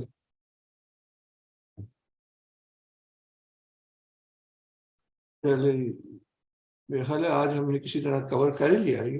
ज्यादा तो आप ही को मेहनत करनी होगी, हमने तो उसके मेन पॉइंट्स बताए। अब आप बार बार या जो भी पढ़ना चाहें उसमें से तो और इसके बाद मैं आपसे जरूर शेयर करूंगा गांधी साहब का जो लेक्चर है वो इसकी रोशनी में सुने तो आप हैरान परेशान हो जाएंगे। अच्छा, जो कार्टेशियन बाइफरकेशन वाली डिस्कशन है उसमें थोड़ी सी कंफ्यूजन है। वो गालिबन इसलिए कि शुरू से शायद हमने हर चीज को देखा भी उसी जाविये से है, तो वो मतलब वो कितना बड़ा पैराडाइम शिफ्ट था, क्योंकि हर जगह पे वो डेकार्ट तक बात जाती है कि उसने जब ये बाइफरकेशन की है तो वो पूरा परसेप्शन चेंज हुआ है। लेकिन मुझे बहुत ज्यादा क्लैरिटी शायद अभी तक नहीं आ पाई कि अब जैसे ये माइंड और सोल वाली जो चीज है ये तो मतलब ये तो वो भी कह रहे क्या कहते हैं बॉडी और माइंड की सेपरेशन की बात कर रहे हैं, लेकिन मतलब ट्रेडिशनल उसके अंदर भी ये बात थी माइंड और बॉडी वाली। बिल्कुल, तो मतलब उसका वो मतलब इम्पैक्ट किस तरह से आया है, या वो एग्जैक्टली क्या ऐसी चीज थी कि जिसमें उसे बुनियाद करार दिया गया, तो वो अभी तक मुझे थोड़ी सी कंफ्यूजन है। जी जी। गालिबन नेक्स्ट सेशन में हमने यही डेकार्ट को ही डिस्कस करना होगा। डेकार्ट को करना है, मगर मेरा ख्याल है हम बड़े और एंगल से, मतलब ये अभी बात कर लेते हैं। मैं तो चेक भी कर लूं कि संडे सर वो 3 ड्रीम्स करनी है ना हमने उसकी। हाँ वो मैंने शेयर तो कर लिया, यू राइट। वो बिल्कुल बिल्कुल बिल्कुल, मतलब है वो हम उसकी फिलॉसफी बात नहीं कर रहे, हम उसके ये जो है ना एंटी क्राइस्ट वाला साइड जो है इस सारे मूवमेंट की, कह सकते हैं। मतलब ये एक असूली बात की है उन्होंने, stages in anti traditional action. अच्छा ये एक चैप्टर आपको दिया, और डेकार्ट्स 3 ड्रीम्स, ठीक हो गया। हाँ ये जो एक चैप्टर आपको दिया है ना, the successive stages in anti traditional action, इसकी रोशनी में हम, हाँ मुझे याद आ गया, मैं आपको बताता हूँ। ये बुनियादी तौर पे हमने जो एक स्लाइड देखी थी ना, कि हम स्पिरिट से शुरू हुए, प्योर मटेरियलिटी की तरफ आए, और फिर जब इसके बाद ये ब्रेकअप होना शुरू हो जाएगा। जैसे एक चीज में से जब रूह निकल जाती है तो डिसइंटीग्रेट हो जाती है। तो जो डिसइंटीग्रेशन का अमल है वो आखिरी स्टेज है इस साइकिल की। यानी कि ये सारे रिलीजियस ट्रेडिशंस में है ना, कि दुनिया की ये साइकिल्स हैं, या एक उसका असूल है कि रोशनी से शुरू होती है तो अंधेरे की तरफ जाती है, फिर रोशनी अल्लाह ताला भेजते हैं। एक साइकिल चलती है कि अंबिया आते हैं। अब ये बड़ी साइकिल जब खत्म होती है तो क्या होता है कि इस साइकिल में की जो सारी बदी का निचोड़ है वो भी कंसोलिडेट हो जाता है, उसको एंटी क्राइस्ट का है। और इस साइकिल का जो अच्छाई का पूरा निचोड़ है वो भी कॉन्सेंट्रेट हो जाता है, उसको मेहदी अलैहिस्सलाम का है। और ये क्लियरली फिर आपको पता है कि फिर मेहदी, एंड में मेहदी रूल करते हैं, और फिर वो एंटी क्राइस्ट आ जाता है। उसको खत्म करने के लिए हजरत ईसा आते हैं। ये 3 फिगर्स इस तरह भी एक्सप्लेन किए गए हैं कि इसके भी असूल है। इस साइकिल का एंड भी इस साइकिल की अच्छाई पे होगा, यानी कि मेहदी अलैहिस्सलाम पे होगा, और जो अगली साइकिल शुरू होनी है उसकी इनॉग्रेशन भी एक नबी करेंगे, यानी कि हजरत ईसा के। तो प्रिंसिपल्स वही चल रहे हैं पीछे। यानी क्या बात हुई थी, रजा ने क्या बात की थी, डेकार्ट की बात करें तो मतलब कि जो गैनो है ना, वो आप कह ले असूली किस्म के कॉस्मिक प्रिंसिपल्स अप्लाई कर रहे हैं, और उनकी रोशनी में वो अपना एनालिसिस फलसफे का भी कर रहे हैं। तो ये रजा की बात तो मैं पूरी करना चाहूंगा रजा, कि इसका फर्क क्या पड़ा। फर्क ये पड़ा कि और भी लोग उस वक्त जो थे ना बहुत परेशान और बदजन थे, और चर्च से तो दूर ही थे। रेनेसांस हो चुकी थी, अब इंसान हकीकत की तलाश में निकला हुआ था। और ये जो थे डेकार्ट, इनका मकसद ये था कि एक ऐसा मैं मेथड दरियाफ्त करूं जिसमें कोई शक ना बाकी रहे। तो उसके मेथड की बुनियाद उसने शक से ही की। वो एक सर्दियों में एक कमरे में बंद हो गया, और उसने कहा कि जो जो चीज में मैं शक कर सकता हूं ना, मैं शक करूंगा, यहां तक कि मैं कोई ऐसी चीज तक पहुंचू कि जिसमें शक ना हो। और वो उसने कहा कि मेरा अपना होना है, cogito ergo sum, I think therefore I am. और इस सारे होने की उसने, आप कह लो मिराज या एसेंस, उसने रीजन को कर दिया, सोचने को। The thinking subject became the highest thing. जबकि बुजुर्गों ने इसके जवाब में कहा है I am therefore I think. गलत बात है। उसके बाद फिर उसने कहा कि मैं ये उसने अपनी फिलॉसफी बनाई, और फिर उसने ये साइंटिफिक मेथड के जब फिर उसने सोचना शुरू किया कि भाई हकीकत क्या है अशिया की, तो उसने कहा कि जो चीज ये मेरा थिंकिंग जिस चीज को डील कर सकता है वो हकीकत है। तो उसने कहा ये रंग शंग और ये खुशबू है ना, ये तंग कर रही है, इनको साइड पे रखो। ये चीज तो ये नहीं है, ये तो वो रंग है जो रिफ्लेक्ट हो रहा है। चीज क्या है? तो उसने कहा चीज वो है जो कि it is devoid of all qualities. और उसने फिर दुनिया को, मैं आपको इस पे रीडिंग दे सकता हूँ इंशाल्लाह, उसने दुनिया को डिवाइड कर दिया रेज एक्सटेंसा एंड रेज कॉगिटांस, यानी कि वो चीजें जो स्पेस घेरती हैं, यानी कि फिजिकल ऑब्जेक्ट्स। ये कहता है मेरा रीजन स्टडी करेगा एक्सटेंशन वाली चीजें, इसके अलावा जो कुछ है वो मेरे दिमाग में, उसकी ऑब्जेक्टिव रियलिटी को, ये कि फिलोसॉफिकल उसने स्टेप लिया।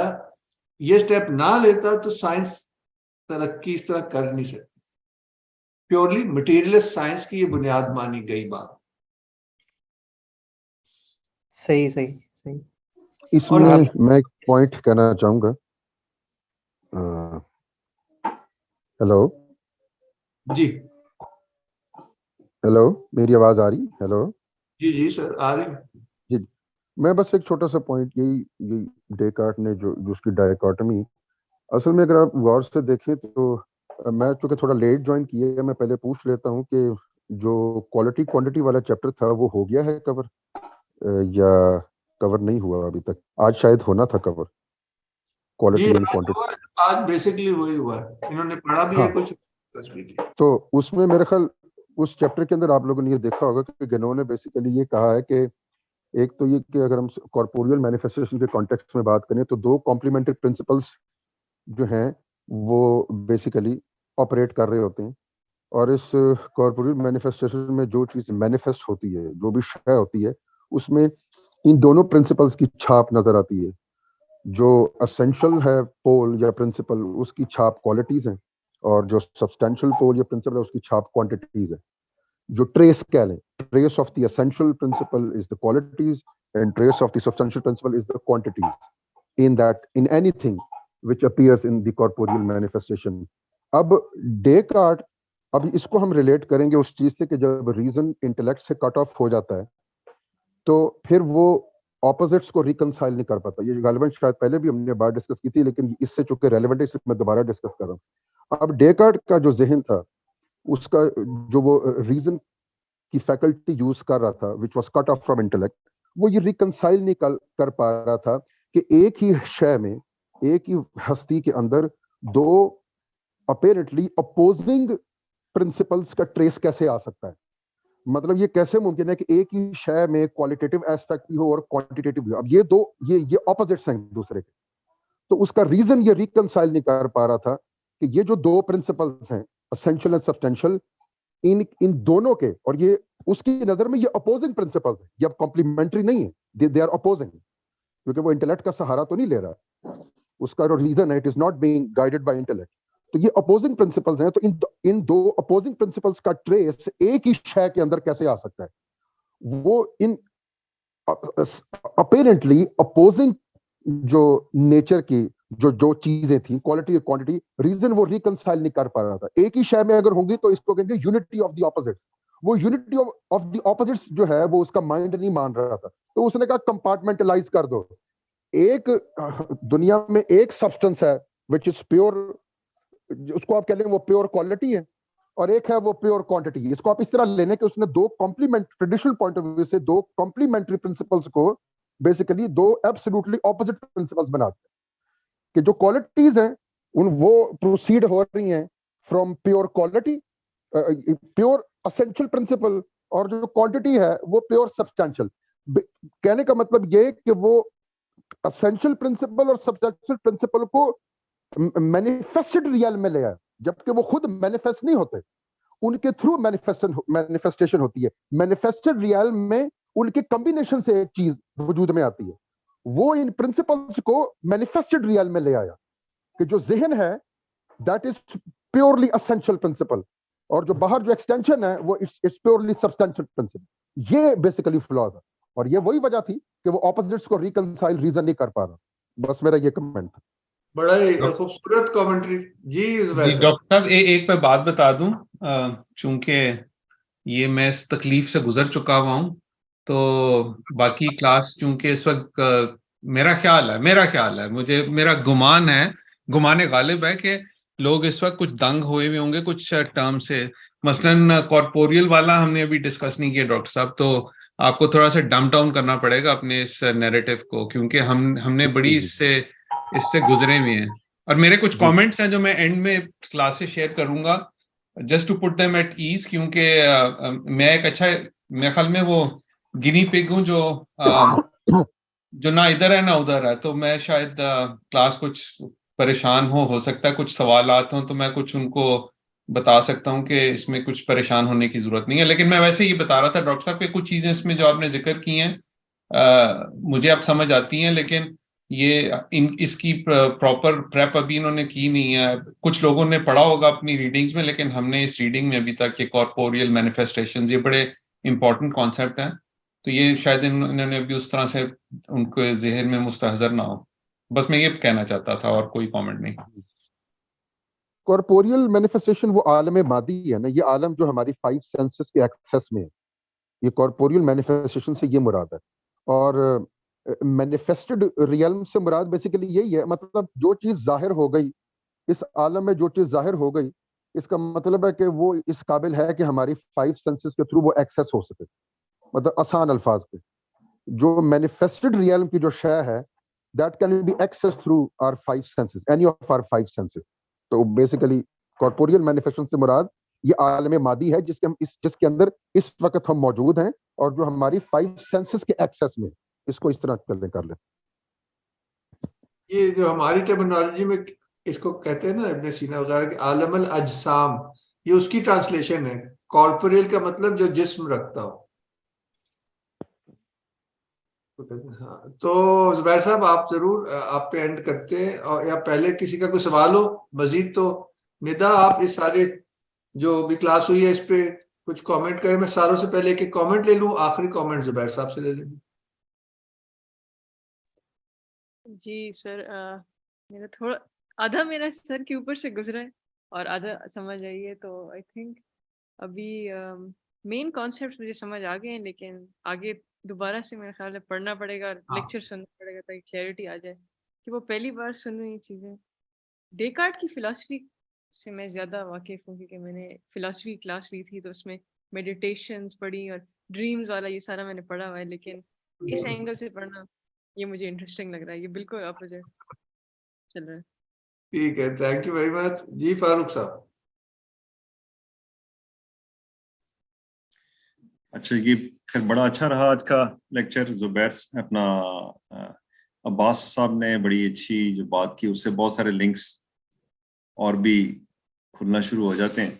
लेकिन ये सबसे अच्छी बात है कि ये जो ऑपोजिट्स से बनी हुई जो दुनिया है जिसमें हम रहते हैं, बेशक वो मटेरियल हो या साइकिक उसमें हो, सारी ऑपोजिट से बनी है, उसके बगैर दुनिया बन ही नहीं सकती थी।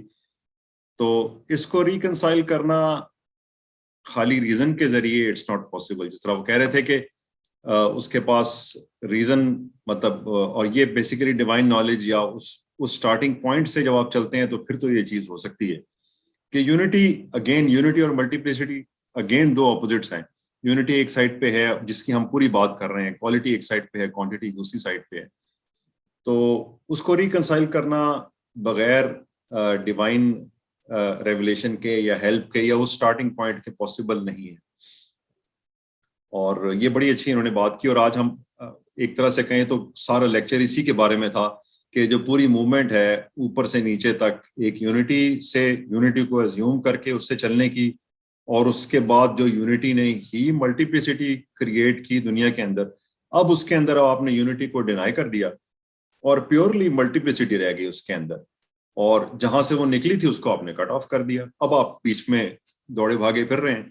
There is no reason, no way to reconcile के यार ये सब शुरू कहां से हुआ था। तो ये बड़ा अच्छा इन्होंने जो पॉइंट एक स्टार्ट किया वो पूरे लेक्चर को कनेक्ट कर देता है। Excellent, thank you. जी सायरा राना। सर काफी अच्छी डिस्कशन थी, कुछ बातें बिल्कुल समझ नहीं आई, कुछ समझ आ रही हैं। मैंने जब इसको रीड किया था तो मुझे काफी मुश्किल लग रहा था, तो मैंने सैयद हुसैन नसर का एक लेक्चर यूट्यूब पे देखा था, उससे मुझे काफी समझ आना शुरू हुई थी, क्योंकि उसमें उन्होंने सिर्फ डेकार्ट की बात नहीं की, उन्होंने गैलीलियो और न्यूटन की थ्योरी भी पेश की है साइंटिफिक रेवोल्यूशन में, तो वो उससे थोड़ा सिंप्लीफाई हो गया था। और लेकिन उससे एक ये शुरू हो गया कि पूरी जिंदगी जिनको हमने इतना हाई लेवल पे रखा हुआ था, न्यूटन और गैलीलियो टाइप लोगों को, तो उनको बिल्कुल निगेट करना, या इस तरह से वो जहन थोड़ा सा उसमें जा नहीं पा रहा था, तो इसलिए थोड़ा टाइम लगेगा, उसके साथ ही फिर समझ आएगा इंशाल्लाह। बिल्कुल बिल्कुल, मैं भी वैसे में वो ऐड ही करने वाला था। अब्बास साहब बात कर रहे थे कि गैलीलियो भी इन्हीं नताइज पे पहुंचा था as far as scientific method को, एक्सपेरिमेंटल, उससे फिर जाहिर है न्यूटन ने उसको एक और लेवल पे ले गया। उन लोगों ने तो फिलोसोफाइज किया था ना, न्यूटन ने फिर उसको अप्लाई करके दिखाया। जनाब यस सर, उसमें गैलीलियो का एक पॉइंट बहुत सिंपल था, और वो इतना मतलब समझ आ रहा था कि उससे बोला था कि जो भी चीज क्वांटिफाई हो सकती है वो रियलिटी है, और जो क्वांटिफाई नहीं हो सकती वो अनरियल है, तो उसने डायरेक्ट उसको रियलिटी से ही अलग कर दिया उसको। बिल्कुल, मतलब है लफ्ज असल में मुश्किल है। हम जो कह रहे हैं ना ऑब्जेक्टिव रियलिटी, मकसद यही है कि जो है उसके ऑपोजिट वो है कि जो ठोस हकीकत नहीं रखती, जैसे गांधी साहब ने कहा वो ख्याल है, और डेकार्ट ने कहा कि वो सब्जेक्टिव है, वो आपके ख्याल में ही है, जहन में है, हकीकत में नहीं है। तो आपने जैसे कहा गैलीलियो ने उसको बहुत ही साफ तरह से, बिल्कुल सही। जी समिया, आप कुछ कहना चाहेंगी?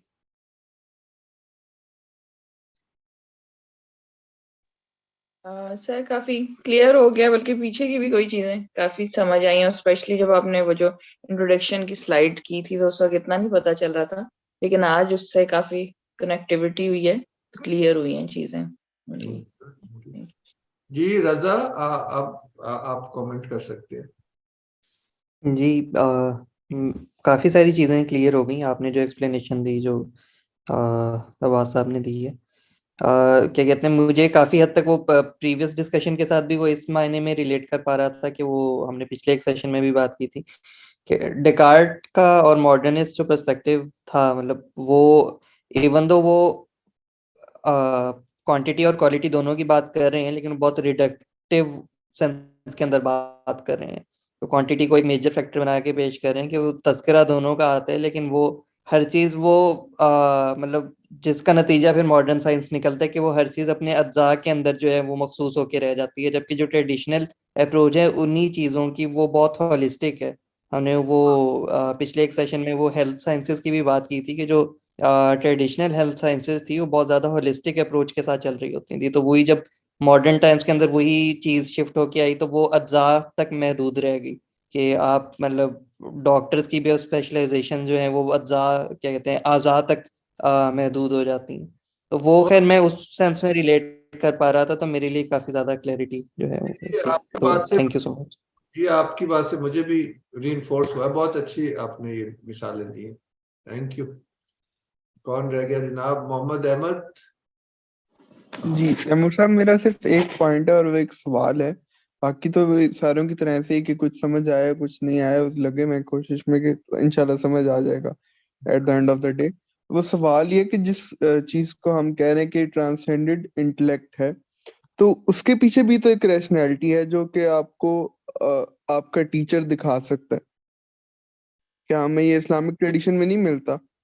मैं आपको इसमें जो मैं समझ सका हूँ आपका सवाल, वो ये नहीं कहा जा रहा कि जो रीजन है वो इन नताइज पे नहीं पहुंच सकता। इंटेलेक्ट से मुराद रूहानी या डायरेक्ट कश्फ है हकायक का, और वो हकायक अगर हम खुद नहीं भी हासिल कर सकते तो जो उरफा है, जैसे अरस्तु के लिए प्लेटो ने वो बात की, प्लेटो ने उसको मेटाफिजिक्स दी, तो अरस्तु ने रैशनैलिटी का इस्तेमाल किया, या जैसे इब्ने सीना ने किया, फराबी ने किया। ये लोग एसेंस की प्राइमेसी को मानते थे, क्योंकि ये सेजेस और प्रॉफिट्स ने हमें बताया था, रेवलेशन ने बताया था। तो रेवलेशन या सेजेस या इरफान की रोशनी में रीजन को जब इस्तेमाल करते हैं तो वो सही चलता है। प्रॉब्लम इधर ये है कि इसको उसके डिनाइल पे जब सिर्फ रीजन चलेगा तो वो फिर मटीरियलिज्म की तरफ जाएगा। इसलिए इस्लाम ने ना रीजन को डिनाई नहीं किया। हमारा सारा जो इस्लामी फलसफा है वो बहुत हद तक रीजन पर ही बेस्ड है, मगर reason working in the light of metaphysics. ठीक हो गया, कुछ किया है। अरस्तु, अब देखिए जो इब्ने सीना ने अपना स्ट्रक्चर ऑफ रियलिटी बनाया ना, प्योरली रूहानी बनाया है। उसने खुद तो नहीं देखा, उसने कहा ये चला आ रहा है, कि सबसे जी। पहले खुद के डिवाइन इंटेलेक्ट है, उससे सेकंड इंटेलेक्ट जन्म लेती है, उससे थर्ड, फोर्थ, फिफ्थ, फिर वो इंटेलेक्ट यानी कि रूह जिससे ये दुनिया सादिर होती है। तो एक मिसाल दे तैमूर रहा हूँ। साहब, इसमें एक कंक्रीट एग्जांपल, जैसे आज आप लोगों ने ये पढ़ा है क्वांटिटी क्वालिटी और ये एसेंशियल और सब्सटेंशियल प्रिंसिपल। अब ये जो बात है कि जी you need to have two complementary principles to produce a manifested world, अब ये जो स्टेटमेंट है इस नतीजे तक रीजन ऑन इट्स ओन नहीं पहुंच सकता।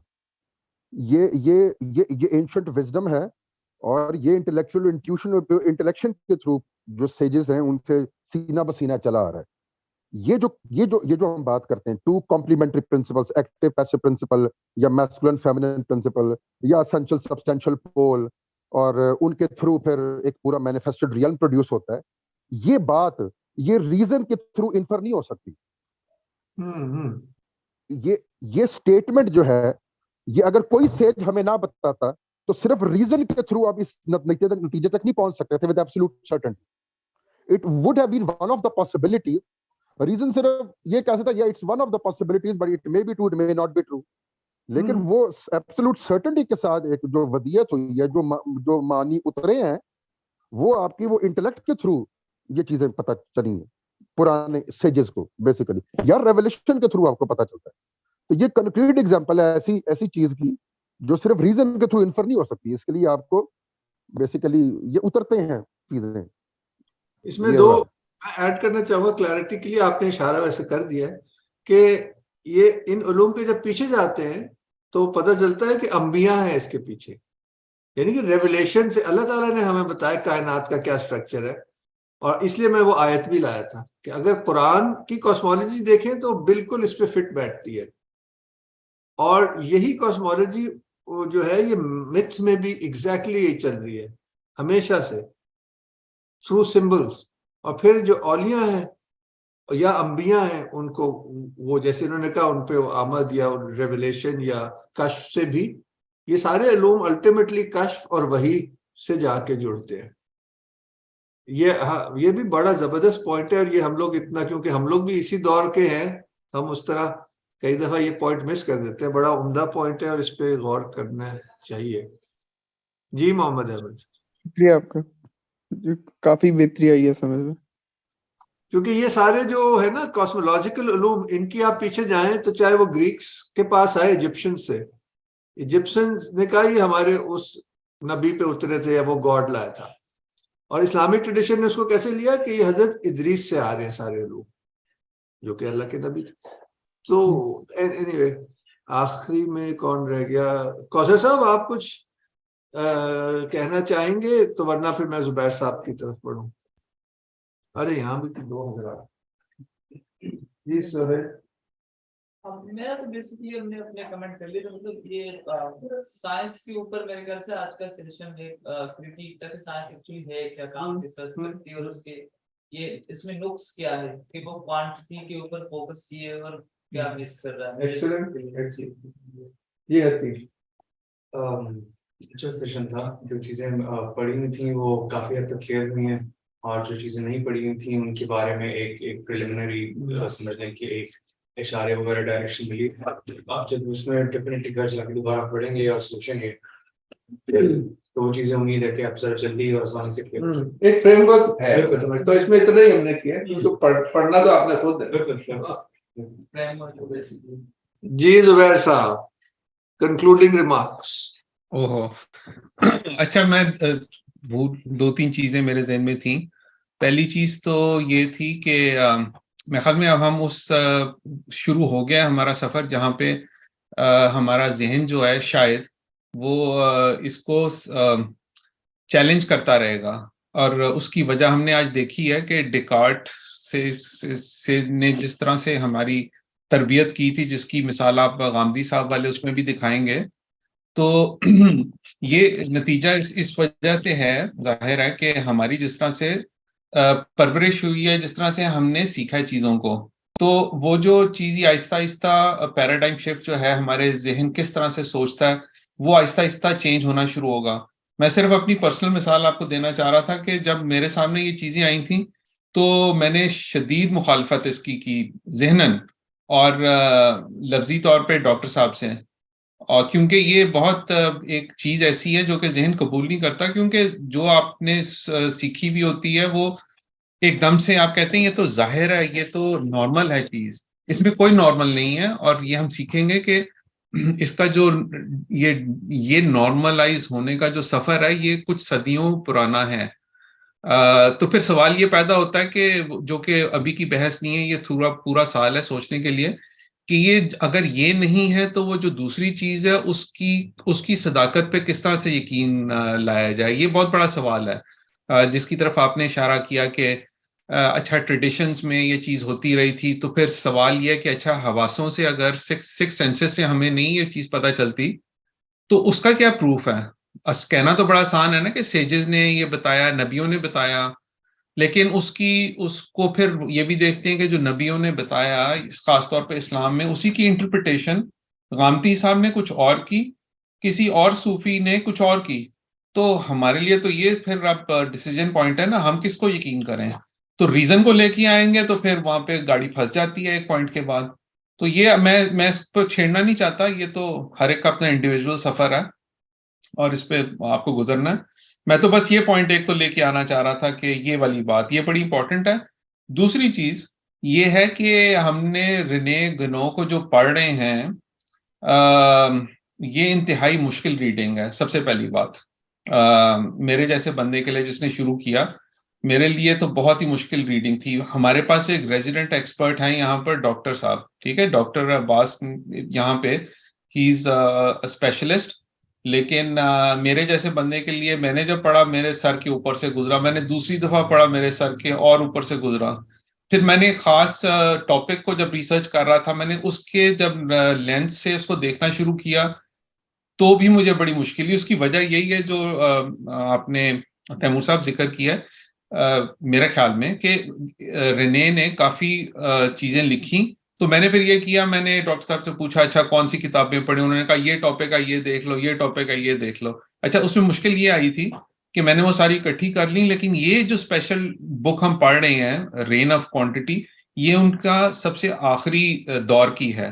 तो उसकी अगर आप शुरू में पढ़ेंगे तो वो एक मुख्तलिफ इकबाल की तरह मुख्तलिफ दौर से गुजरे। इकबाल पे यही इतराज है ना कि शुरू में उन्होंने कुछ किया, फिर उन्होंने अपनी सोच बदली, फिर कुछ एंड में कुछ पुख्ता हुई, या जो भी आप पुख्ता थी या नहीं थी, सही डायरेक्शन थी।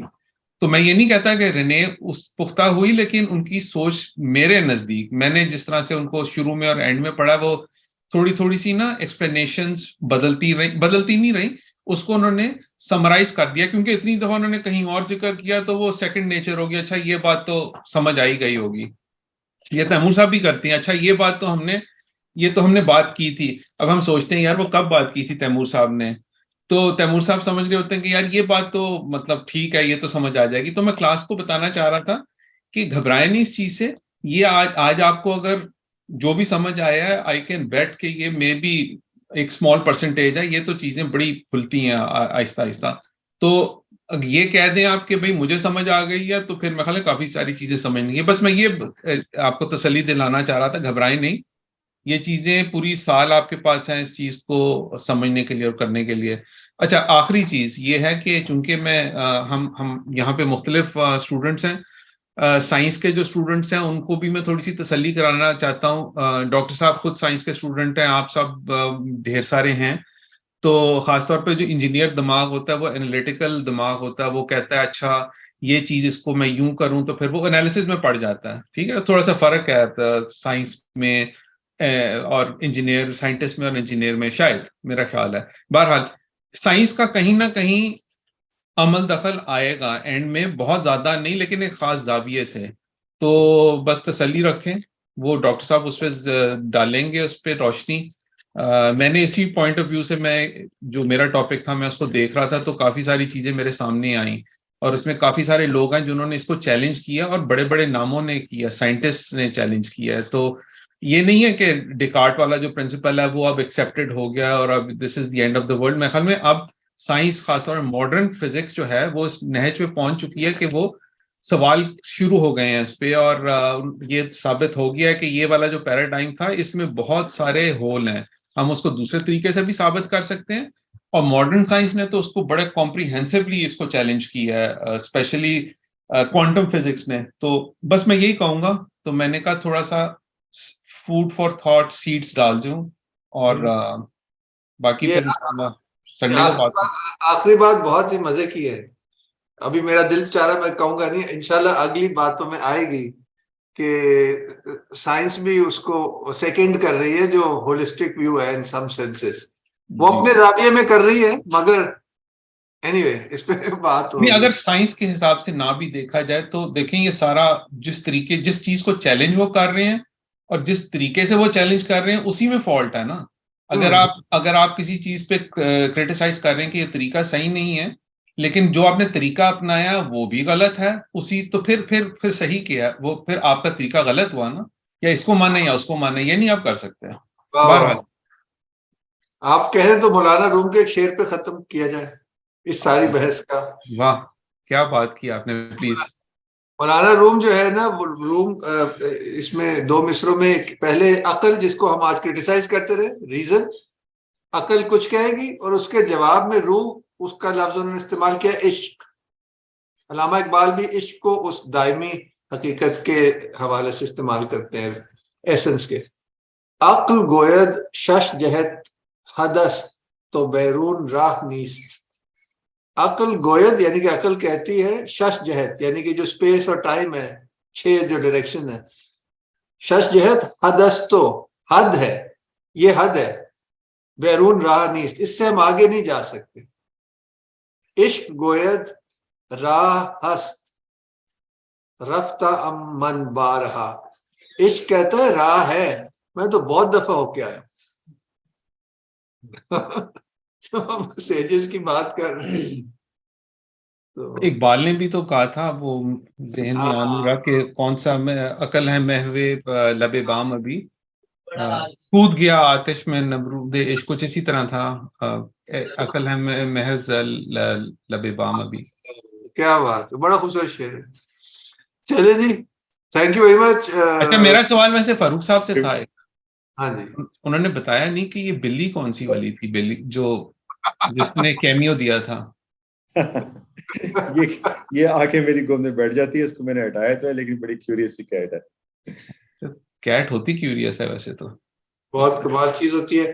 तो तमाम हजरात का बहुत शुक्रिया, बहुत अच्छा डिस्कशन रहा, अच्छा हुआ सबने हिस्सा लिया, अब्बास साहब का खसूसन और जुबैर साहब का। जी अच्छा जनाब, शुक्रिया। खुदा हाफिज।